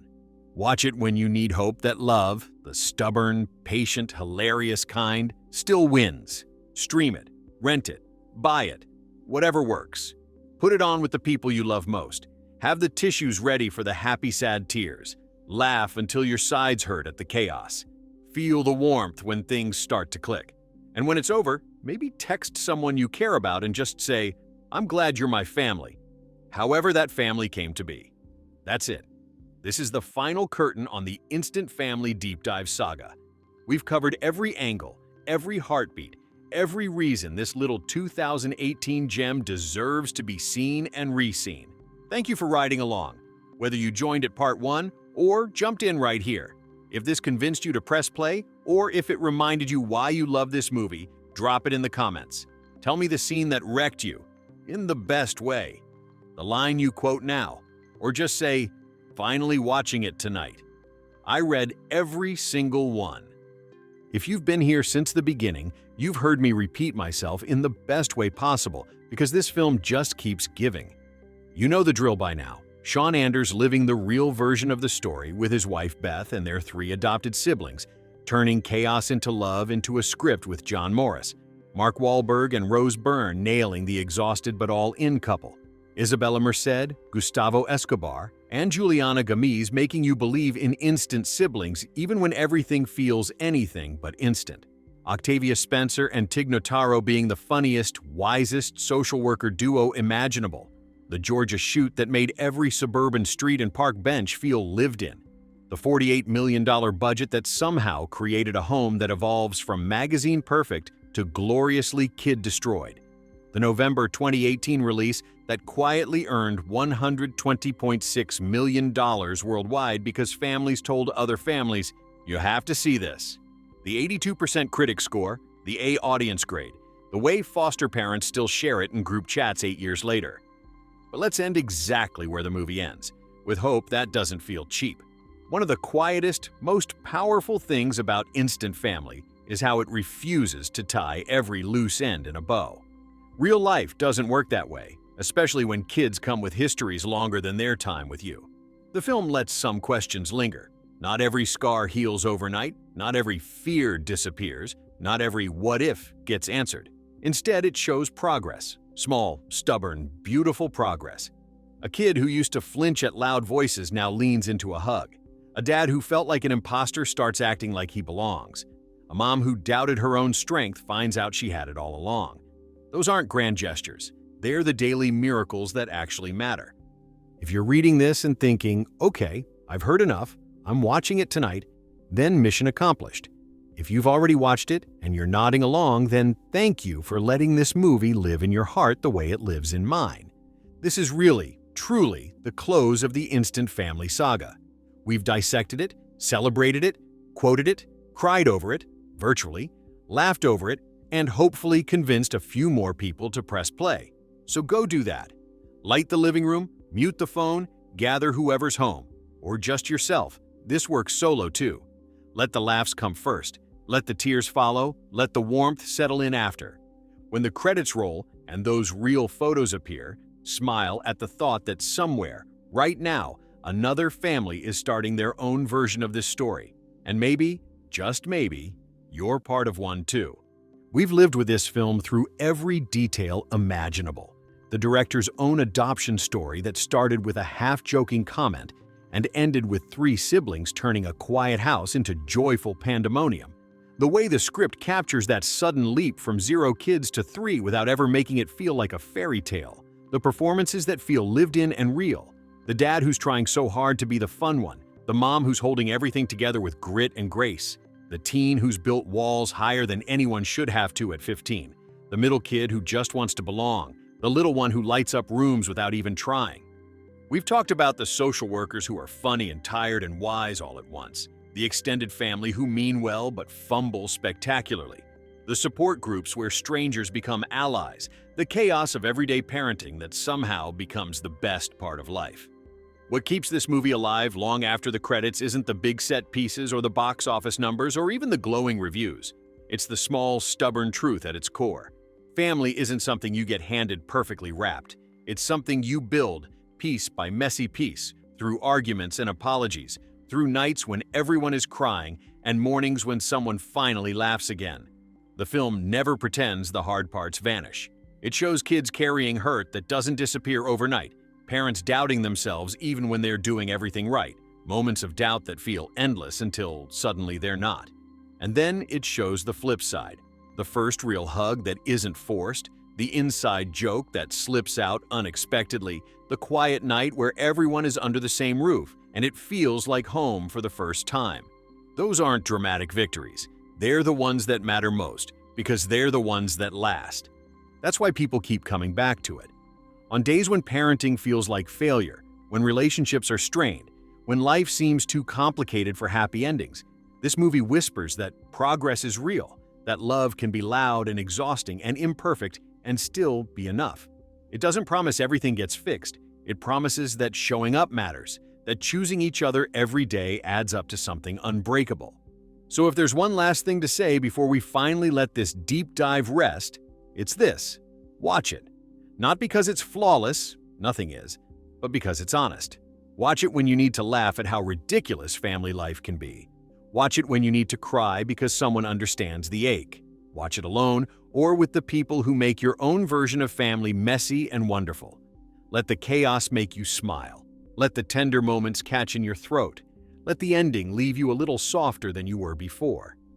When those real photos fade in during the credits, snapshots of actual families who lived versions of this story, take a second to feel it. Somewhere right now, someone is starting their own chapter just like this. And maybe in some small way, you're part of that story too. Whether through blood, choice, fostering, adoption, friendship, or just refusing to give up on the people who matter. If you're still here with me on this winding road through Instant Family 2018, then maybe you're feeling exactly what the movie leaves you with. That quiet, stubborn warmth that doesn't fade even when the screen goes dark. We've circled every corner of this film so many times now that it almost feels like we've been living in that house alongside Pete and Ellie, watching the walls get covered in crayon drawings, the floors get littered with toys, and the air fill with arguments that turn into inside jokes faster than anyone expected. The beauty of it all is how ordinary the extraordinary moments are.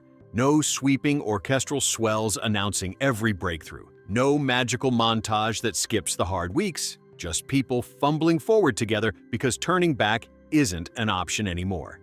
The film understands that building a family, especially one that starts with strangers who already carry their own heavy stories, isn't about erasing the past or pretending everything is fine right away. It's about making space for the past while slowly, carefully creating room for something new. Every small step forward feels earned because we've seen the stumbles that came before it, the nights when doubt crept in, the days when exhaustion won around, and yet here they are the next morning, still trying, still choosing each other even when it's the hardest choice in the room.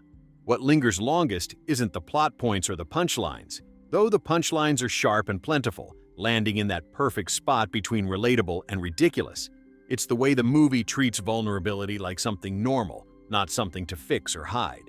Lizzie doesn't transform into a smiling, perfectly adjusted teen because someone said the right thing one time. Her healing is jagged and slow, full of backslides and defensive walls that go back up when she's scared, and that's what makes her journey feel true. The same goes for Pete and Ellie. They aren't suddenly flawless parents the moment they sign the papers. They argue in hushed voices in the kitchen after the kids are asleep. They second-guess decisions that seemed right in the moment. They have to learn how to apologize in front of little eyes watching every move. The film never rushes past those parts to get to the happy ending. It lets them breathe, lets them hurt, lets them matter.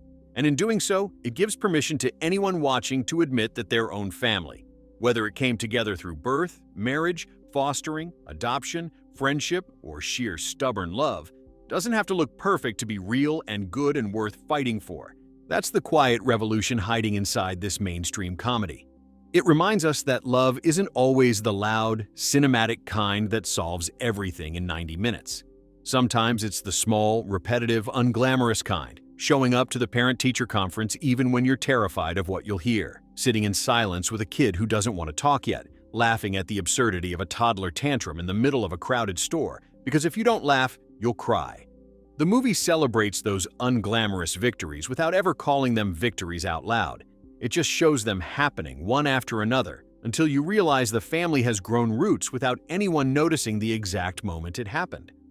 By the time the credits roll and those real-life photos of foster families, including the director's own, slide across the screen, you don't just feel entertained. You feel hopeful in a grounded, no-nonsense way. You walk away knowing that messy, imperfect, sometimes painful love is still the strongest kind there is, and that it's happening in ordinary homes everywhere, right now, without fanfare or applause.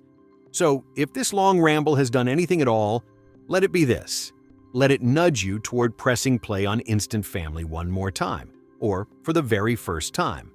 Let it be the push that gets you to gather the people in your life, however you define that word, and share a couple of hours letting this story remind you why showing up matters, why patience is a superpower, why laughter can be the best medicine when everything else feels heavy.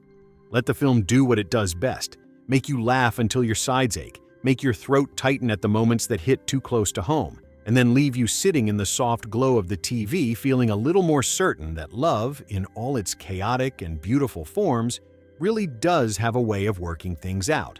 Not perfectly, not instantly, but eventually, and with more grace than we usually give ourselves credit for. The first time you watch, you ride the big emotional roller coaster. The laughter hits loud and sudden. The tender moments sneak up and catch you in the throat. The ending leaves you feeling soft and full and maybe a little bit proud of people you've never met. Then you watch it again a few months later and something different happens. You start noticing all the tiny, quiet choices that were always there. You see how many times Pete decides to swallow his pride instead of walking away. You notice how Ellie keeps choosing softness even when she's bone-tired and scared. You catch Lizzie letting her guard drop for 1 extra second longer than she did last time you watched. You realize Juan is watching every adult interaction like he's taking notes on how safe people are allowed to be with each other. You see Lita just existing in the middle of all of it, trusting that the grown-ups are going to figure it out, and somehow that tiny, innocent faith becomes the emotional center of the whole movie. And that's when you understand why this film keeps living inside so many people years after they first saw it. It never lies to you about how hard family can be, but it also never lets you forget how worth it the hard parts can turn out to be.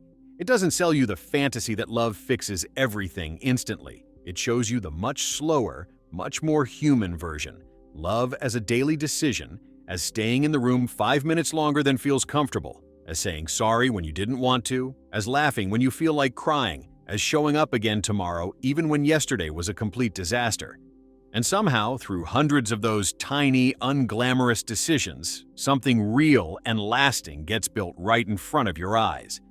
That's the part that stays with you. Not the jokes, although the jokes are excellent. Not the big crying scenes, although they hit extremely hard. But the aftertaste, that gentle, stubborn belief that families can be grown from the most unlikely starting points, that people can learn how to belong to each other even after life has taught them. It isn't safe to belong to anyone, that love doesn't always arrive looking beautiful.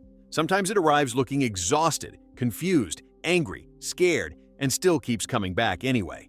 So maybe tonight, or this weekend, or sometime soon when life feels a little too heavy or a little too empty, you put it on again. Maybe alone so you can really feel it. Maybe with someone you love so you can squeeze their hand during the parts that hurt in the good way. Maybe with tissues, maybe with snacks, maybe with zero expectations, just open to whatever it wants to remind you of this time. What makes the movie feel almost alive every time you return to it is how it never rushes the belonging part. Belonging isn't a switch that flips the moment the paperwork is signed or the first family dinner goes okay. It's a slow thawing. A kid who used to flinch at sudden movements eventually stops looking over their shoulder quite so often. A dad who once felt like an outsider in his own house starts finishing sentences with "our kids" without even noticing he changed the pronoun. A mom who spent weeks wondering if she was cut out for this finally catches herself humming while folding tiny mismatched socks and realizes she hasn't questioned it in days. The film gives those shifts the time they deserve, not in dramatic montages set to uplifting music, but in ordinary, almost boring moments that turn out to be sacred.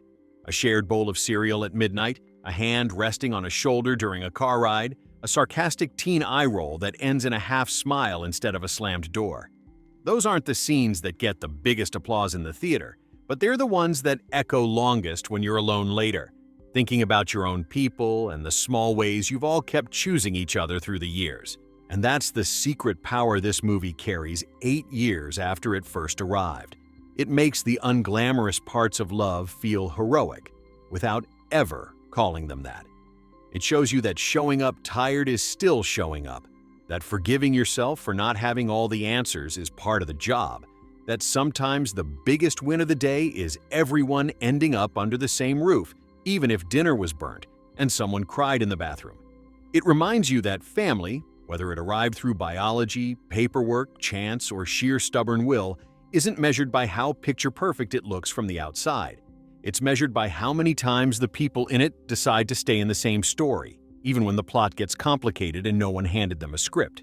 So maybe this is the real reason the film keeps finding its way back into conversations, group chats, late-night rewatches, and quiet recommendations to friends who are thinking about fostering or adopting or just trying to hold their own blended, broken, beautiful family together. It doesn't judge you for the mess. It celebrates the mess. It laughs with you at the absurdity of it all, cries with you when it hurts, and then sits beside you in the silence afterward and says, without a single word of dialogue, "You're doing something real here. Keep going." If you've got an evening coming up where the house is quiet or the heart feels heavy, or you just need to remember that love can look like chaos and still be love, put this one on.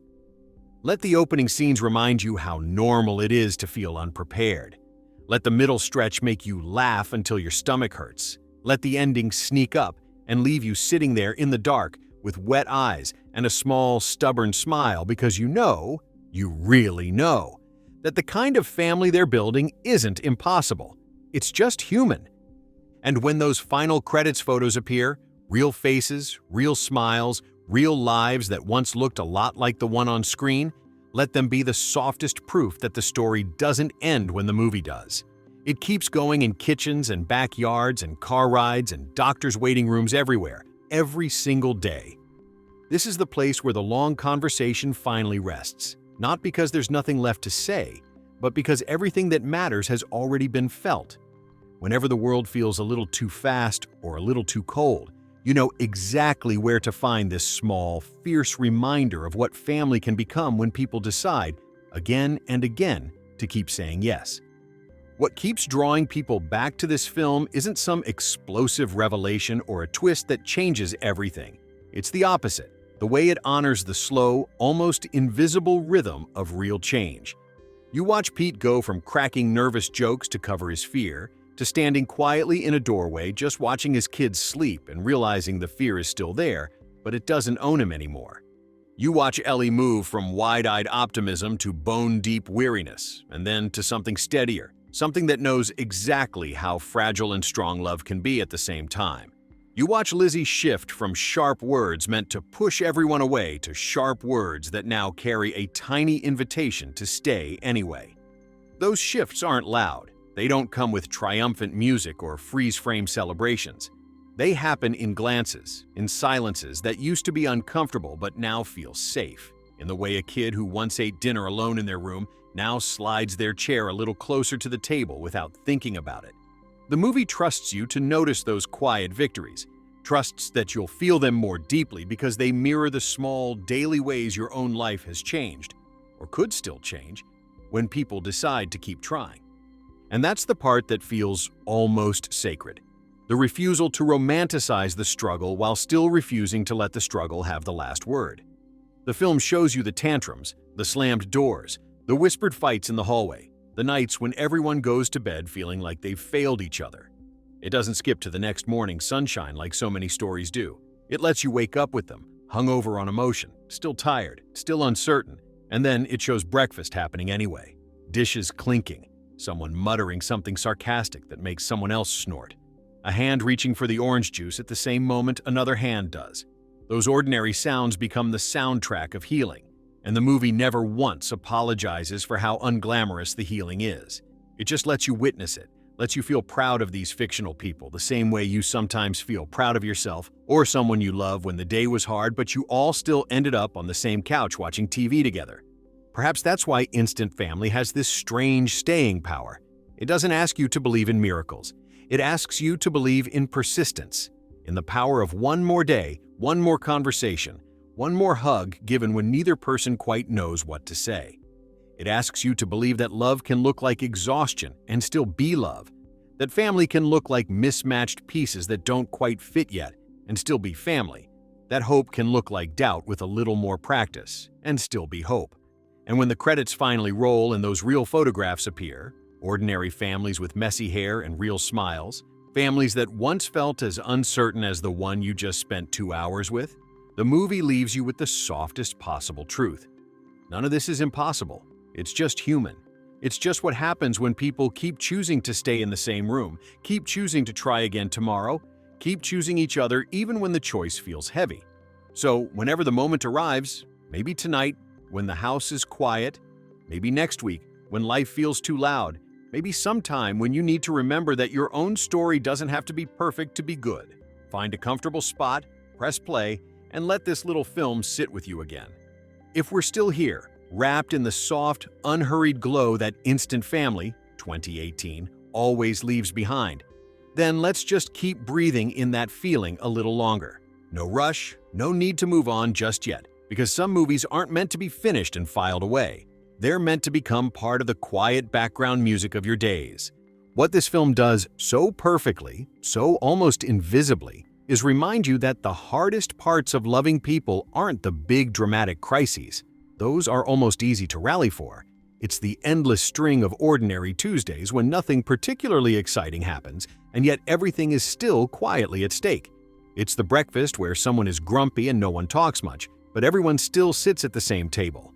It's the car ride home from school where the radio fills the silence because no one quite knows what to say yet, but no one asks to be dropped off anywhere else either. It's the evening when the house is too loud 1 minute and too quiet the next, and somehow both feel like progress. The movie never pretends those moments are cinematic. It just lets them exist, lets them accumulate, lets them slowly rewrite the rules of what family can mean when it starts from scratch. And because it never hurries those moments along, never forces them to resolve faster than real life would allow, you end up carrying them with you. You find yourself noticing similar small accumulations in your own life, the ways people around you have stayed, have softened, have kept coming back even when walking away would have been simpler. That's the quiet gift this story keeps giving. It trains your eyes to see the beauty in persistence without fanfare. It shows you that love isn't always a fireworks display. Sometimes it's a single lamp left on in the hallway all night because someone might need the light. It's a packed lunch made with tired hands. It's a text that just says, "You okay?" at 2 a.m., even though the sender has work tomorrow. The film doesn't need to spell any of this out. It trusts you to feel it, to recognize it, in the way Pete's shoulders relax a fraction more each time Lizzie doesn't pull away, in the way Ellie's laugh starts coming easier even on the hard days, in the way Juan starts answering questions with more words than he used before, in the way Lita runs to the door without hesitation now. Those aren't plot points. They're proof that something real is happening, something that can't be rushed and can't be faked, something that grows exactly where trust and time are allowed to meet.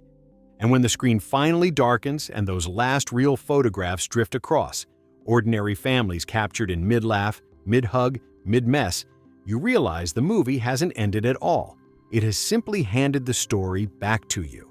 It has asked you, without ever raising its voice, to look around at your own people, the ones you were born to, the ones you chose, the ones who chose you, the ones you're still learning how to choose every day, and see that the same slow, stubborn miracle is possible there too. Not perfectly, not instantly, but possible. Humanly, messily, beautifully possible. So whenever the weight feels heavy or the days start blending together, or you just need to remember that your own story is still being written in small, brave choices, come back to this film. Put it on in the background while you cook dinner, or curl up with it on a rainy afternoon, or play it late at night when the house is asleep and your mind won't quiet. Let it sit beside you like an old friend who doesn't need to talk, who just knows how to be there. Let it remind you that family isn't a destination you arrive at. It's a direction you keep walking in hand, one ordinary, extraordinary day at a time. One of the things this movie does so gently, so almost secretively, is teach you to listen for the unsaid things. You start noticing how much is carried in what isn't spoken. The way Pete's hand hesitates before reaching for Ellie's when they're both too tired to talk about how scared they are. The way Lizzie's sarcasm sharpens right before she lets a real question slip out. The way Juan watches every adult face like he's memorizing which expressions mean safety. The way Lita's small body relaxes completely against someone only after weeks of holding herself a little stiff. The film never underlines those moments with close-ups or swelling strings. It just lets them happen in the background of louder scenes, trusting you'll feel them later when you're alone with your own thoughts. And you do. You carry those little silences home with you. You start hearing them in your own life. The pause before a loved one answers, "I'm fine," when they aren't. The extra second someone lingers in a hug. The way a child who used to run to their room now lingers in the doorway a beat longer. The movie doesn't preach about emotional intelligence or attachment or healing. It simply shows what it looks like when people start learning to read each other's unspoken language. And in doing so, it quietly reminds you that most of love happens in those wordless places anyway. And that's perhaps the deepest gift it offers. The permission to believe that progress doesn't have to be loud or obvious or even visible to anyone else. It can be invisible to the world and still be massive. A kid who once couldn't sleep without the light on now turns it off on their own.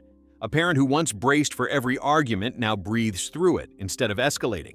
A family that used to feel like strangers sharing space now feels like people who know each other's rhythms without having to ask.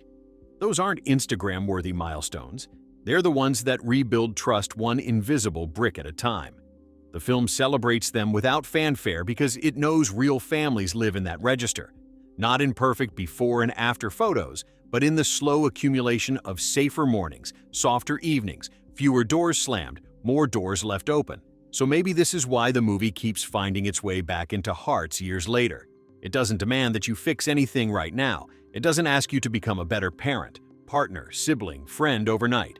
It just sits with you and says, look, this is what it can look like when nobody gives up, when nobody runs when it gets hard, when everyone, even the ones who are terrified, decides the next day is worth trying for. And when those final, real photographs appear in the credits, tired smiles, messy hair, arms around shoulders that once didn't know how to relax, they aren't showing perfection. They're showing persistence. They're showing that the story you just watched isn't rare or special or reserved for movie screens. It's ordinary. It's happening in kitchens and living rooms and back seats right now. And it can keep happening wherever you are, however imperfectly, as long as the choice to stay keeps being made. Whenever the world feels too sharp or too fast or too lonely, come back here. Dim the lights, press play. Let the chaos make you laugh until your sides ache. Let the quiet moments make your chest tighten in the best way. Let the ending settle over you like a hand on your back, steady and sure. And when it's done, carry that small, fierce hope with you. The hope that says your own family, whatever shape it takes, whatever stage it's in, is still being written in the same stubborn, tender ink. If we're still here, cradled in that same gentle hush that Instant Family, 2018, seems to carry with it like a secret shared only between friends, then let's just keep resting in it. No need to rush toward an ending that doesn't actually exist, because the kind of stories this movie tells don't close neatly. They keep breathing quietly in the corners of your life long after you've pressed stop. One of the things that feels almost miraculous about this film is how it turns the most ordinary rooms into sacred ground, without ever raising its voice about it. The kitchen table where arguments flare up and then simmer down becomes the place where forgiveness is practiced in small bites of food passed back and forth. The living room couch, littered with blankets and half-read books, becomes the spot where someone finally cries and someone else just sits close enough that shoulders touch without forcing anything more. The hallway at night, lit only by a nightlight someone left on just in case, becomes a silent promise that no one has to face the dark alone anymore. The movie doesn't need sweeping aerial shots or dramatic lighting to make those places feel important. It simply lingers there long enough for you to feel the weight shift, from strangers learning to share space to people who now instinctively know where the other person's favorite mug is kept, where the extra blanket is folded, where the quietest corner is when someone needs to disappear for a while without disappearing completely.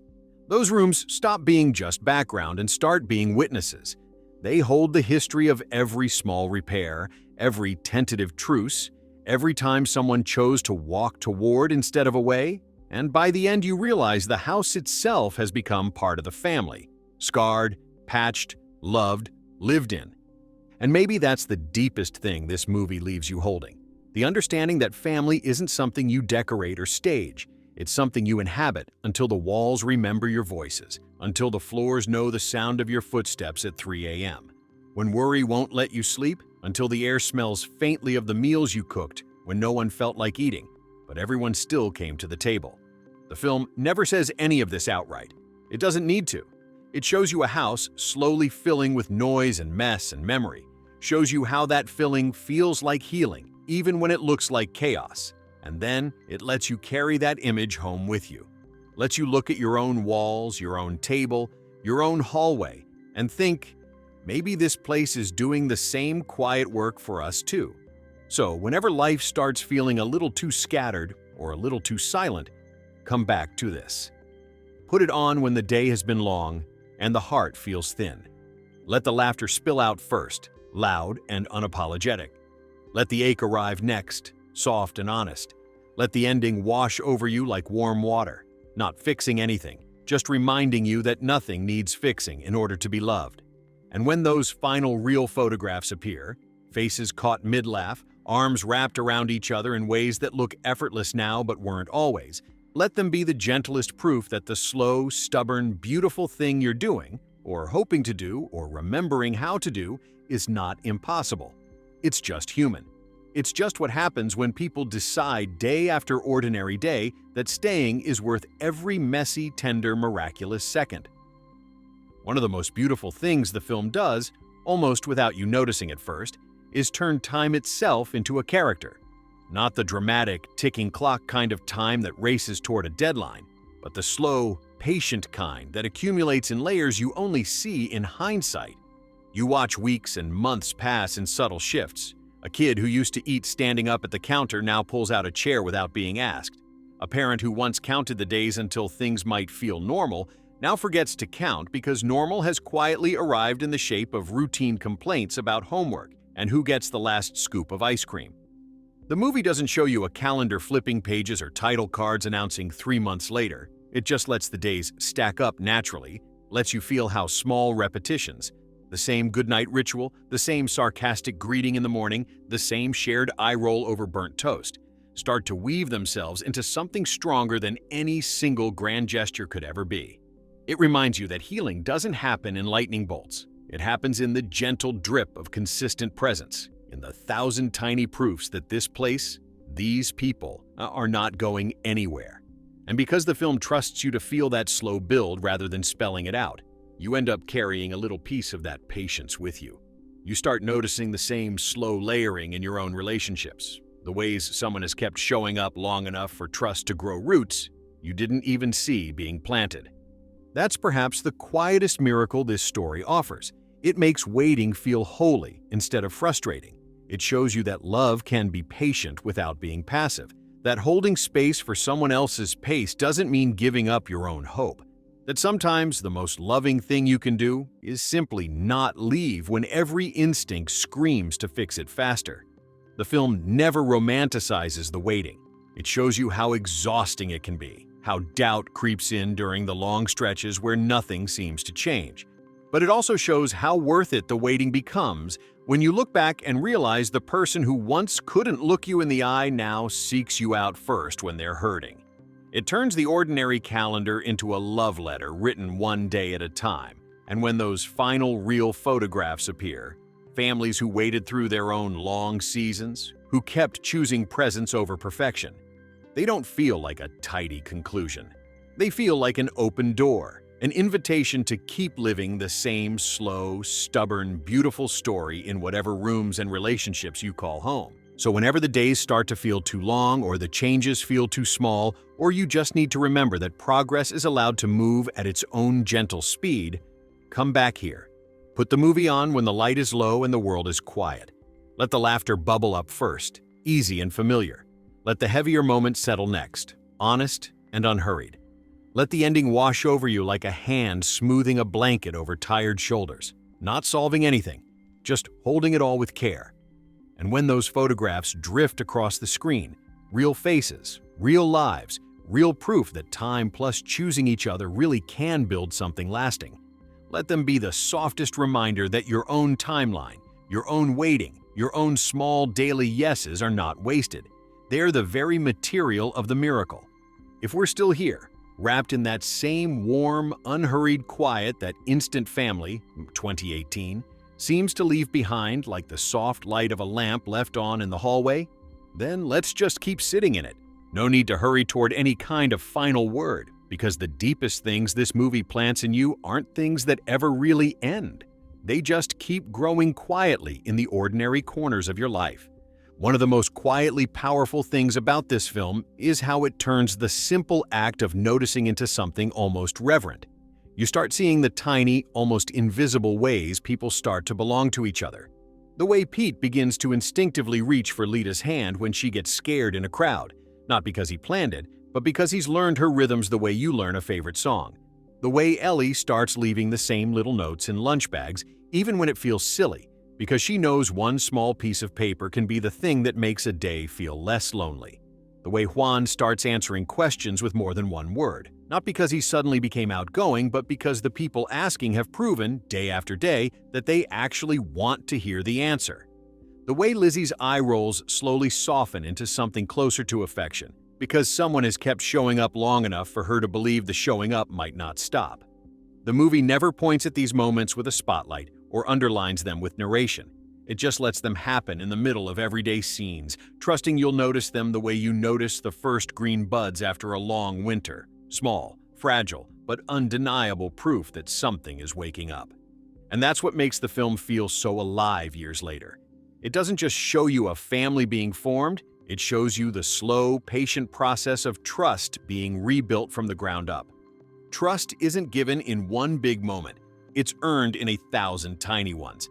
The same bedtime story read again and again until it becomes a ritual. The same hand offered when someone falls and needs help up.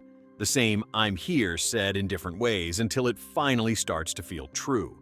The film lets you watch that trust grow in real time, lets you see how fragile it is at first, how easily it can be shaken, how much it takes to make it strong. And then it lets you feel how unbreakable it becomes once it's been tested and kept. It reminds you that the most important things in life aren't the things you achieve in a single dramatic burst. They're the things you keep choosing when no one is watching, when the cameras aren't rolling, when the world has moved on to the next big thing.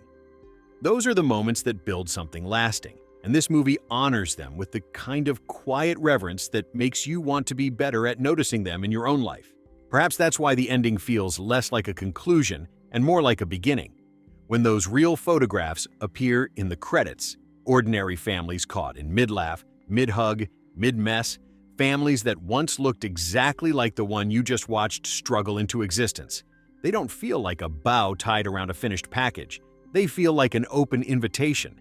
They remind you that the story on screen isn't special or rare or reserved for people who have their lives perfectly together. It's happening right now in homes that look nothing like movie sets, in kitchens with mismatched chairs, in living rooms with hand-me-down sofas, in bedrooms where nightlights still burn because someone needs the reassurance that morning will come. Those photographs aren't saying, "Look how perfect it all turned out." They're saying, "Look how possible it is when people keep choosing each other, one imperfect day at a time." So, whenever the world feels too loud or too lonely, or you just need to remember that your own story doesn't have to be dramatic to be meaningful, come back to this film. Put it on when the light is golden and the house is still, or when the night is long and the heart feels thin.